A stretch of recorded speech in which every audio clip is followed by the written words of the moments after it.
Martial God Asura Chapter 14 Bahasa Indonesia 14. Surat kakak tertua. Chu Feng tersenyum, tapi senyumnya sangat jahat. Dia mengangkat belati tinggi-tinggi dan meludahkan satu kata dengan sangat samar. 1. Suara mendesing. Bahkan sebelum dia selesai berbicara, belati Chu Feng tiba-tiba turun. Saya salah. Aku salah, Chu Feng aku salah. Tolong maafkan saya, tolong, jangan hancurkan kultivasi saya, tolong jangan, Chu Cheng berteriak seolah-olah dia gila dan suaranya membawa beberapa suara isak tangis. Dengan itu, Chu Feng juga menghentikan gerakannya dengan sedikit kaget dan tersenyum sambil melihat Chu Cheng saat ini. Dia menemukan bahwa mata Chu Cheng tertutup, dua baris air mata mengalir keluar, dan mulutnya terus meminta pengampunan. Tidak hanya ekspresinya yang menyakitkan, seluruh tubuhnya gemetar, dan di bawahnya, bahkan ada genangan air besar dengan bau busuk yang terpancar darinya. Chu Feng melemparkan belati ke lantai, mencari di sekitar tubuh Chu Cheng dan Chu Zhen, dan akhirnya dia menemukan 5 obat spiritual berkualitas rendah, rumput roh tanah.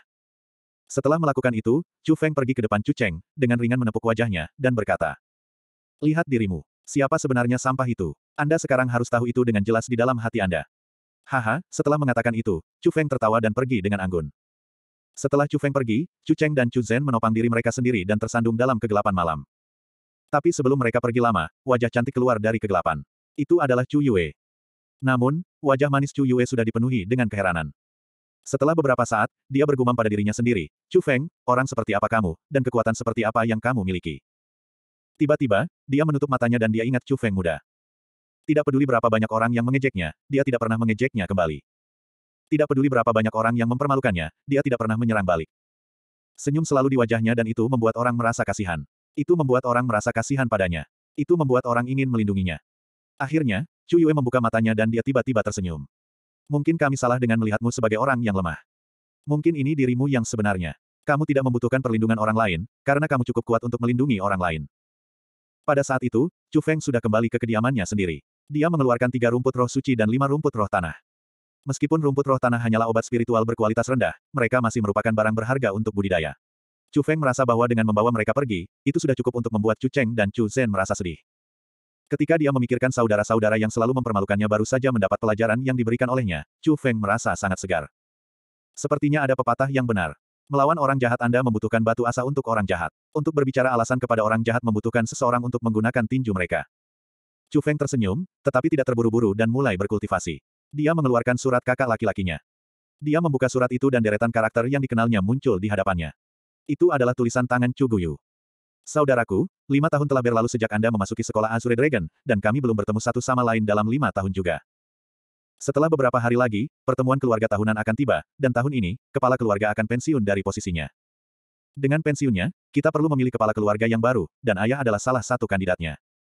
Untuk ayah, ini adalah hari yang sangat penting, jadi saya harap Anda dapat kembali di pertemuan tahun ini dan bersorak untuk ayah bersama saya."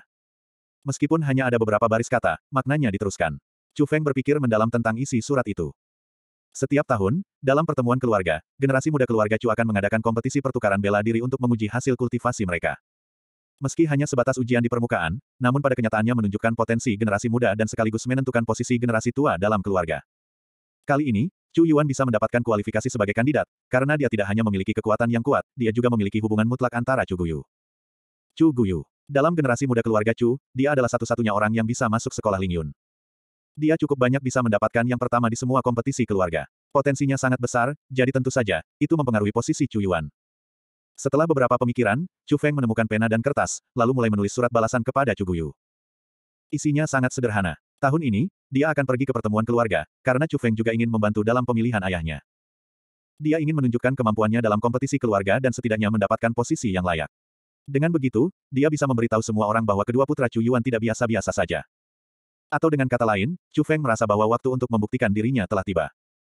Setelah menulis surat itu, Chu Feng benar-benar menyempurnakan 3 rumput roh suci dan 5 rumput roh tanah. Saat itu, Chu Feng akhirnya merasakan perasaan penuh pada dantiannya. Dengan perkiraannya, setelah menyempurnakan 20 rumput roh suci lainnya, dia mungkin dapat membuat terobosan. Namun, 20 rumput roh suci itu akan menelan biaya yang luar biasa. Karena itu, dia menaruh semua harapannya pada perburuan obat spiritual besok. Keesokan paginya tiba dan langit baru saja mulai cerah. Tapi di alun-alun besar di utara sekolah Azure Dragon, lebih dari 10.000 orang berkumpul di sana. Itu adalah salah satu pintu masuk ke gunung pengobatan spiritual. Chu Feng membawa 2 tas. Yang satu penuh dengan makanan, yang lain benar-benar kosong. Dia melihat sekeliling di antara kerumunan dan mencoba menemukan Chu Yue. "Chu Feng, ini." Dia mendengar suara yang familiar dan Chu Yue memang ada di dekatnya. Dia dengan senang hati melambaikan tangannya ke Chu Feng. Dibandingkan dengan peralatan Chu Feng, Chu Yue jauh lebih sederhana. Dia hanya membawa tas pinggang dan dia memiliki pakaian yang sama seperti kemarin. Chu Yue, kamu tidak membawa makanan. Perburuan obat spiritual berlangsung selama 10 hari penuh. Apa yang akan kamu makan? Chu Feng memiliki wajah kebingungan. Bodoh. Jangan lupa bahwa kita adalah sebuah organisasi. Saya hanya bertanggung jawab untuk mengejar obat spiritual. Pekerjaan kasar seperti membawa makanan tentu saja akan dilakukan oleh orang lain. Saat Chu Yue mengatakan itu, dia menunjuk ke suatu tempat. Anggota aliansi Chu ada di sana dan Chu Feng telah melihat mereka kemarin. Memang, mereka bertiga membawa tas besar, dan itu pasti untuk makanan. Chu Feng, ada tim yang berbeda untuk berburu obat spiritual. Setelah memasuki gunung, kami dibagi menjadi 3 kelompok. Dalam setiap kelompok, beberapa bertanggung jawab untuk membawa makanan, beberapa bertanggung jawab untuk mengelilingi obat spiritual, dan saya bertanggung jawab untuk berburu obat spiritual. Pembagian pekerjaan ditentukan oleh kekuatan, dan pembagian pengobatan spiritual juga dibagi seperti itu. Chu Yue menjelaskan secara rinci kepada Chu Feng. Dengan itu, Chu Feng memiliki pemahaman yang lebih dalam tentang berburu obat spiritual dan dia juga mempelajari manfaat dari berburu kelompok. Sebelum dipetik, obat spiritual memiliki sifat spiritualnya sehingga mereka bisa melarikan diri. Tanpa kekuatan absolut, sangat sulit untuk mencoba dan menangkap obat-obatan spiritual sendiri. Itu juga mengapa sebagian besar murid akan memilih untuk memasuki aliansi. Itu karena dengan kekuatan seperti mereka, kekuatan kelompok memang lebih kuat dari kekuatan pribadi mereka. Setelah menjelaskan metode berburu obat spiritual, Chu Yue membawa Chu Feng ke kerumunan aliansi Chu. Setelah mendekat, Chu Feng menemukan bahwa ada satu orang yang kurang dari kemarin. Orang itu persis Chu Cheng. Kemarin, Chu Cheng dipukuli dengan sangat buruk oleh Chu Feng. Seluruh wajahnya menjadi kepala babi, jadi dia pasti tidak punya wajah untuk melihat siapapun. Itulah mengapa dia mengabaikan kesempatannya dalam perburuan obat spiritual yang langka.